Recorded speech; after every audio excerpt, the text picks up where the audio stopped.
Good morning, welcome back to my channel baby বৌদিতে। তো তোমরা কেমন আছো?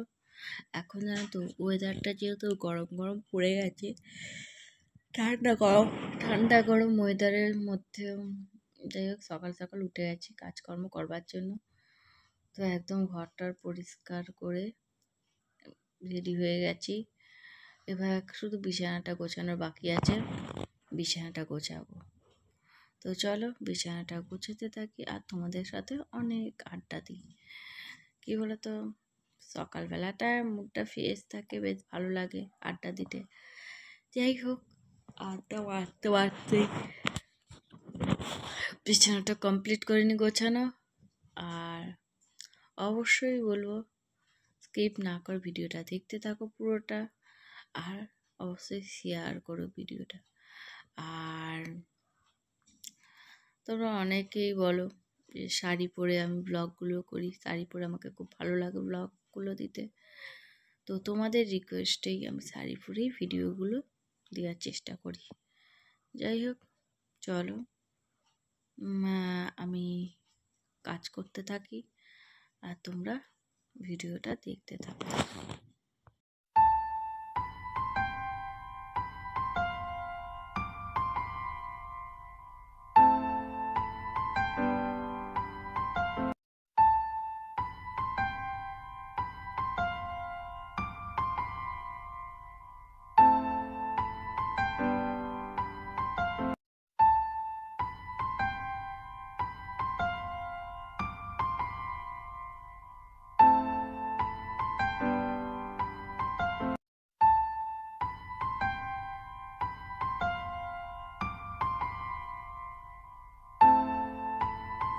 তোমাদের সাথে গল্প করতে করতে আমার বিছানা গোছানো কমপ্লিট হয়ে গেল।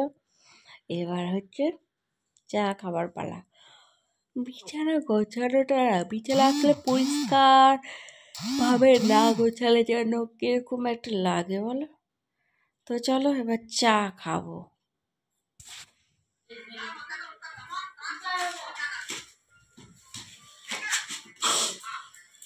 কি করেছো?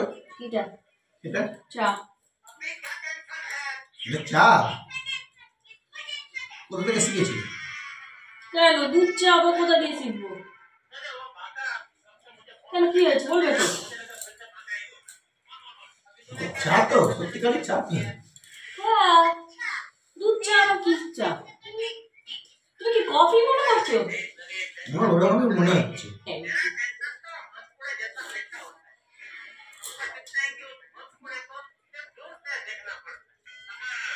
তোমার বইয়ের হাতে দুধ চাটা যদি কফি মনে হয় তো আর কি বলবো। আমার দাড়িটায় হাত দিও না, অনেক দামি দাড়ি এটা, যখন তখন হাত দেওয়া যায় না এইসব জায়গায়।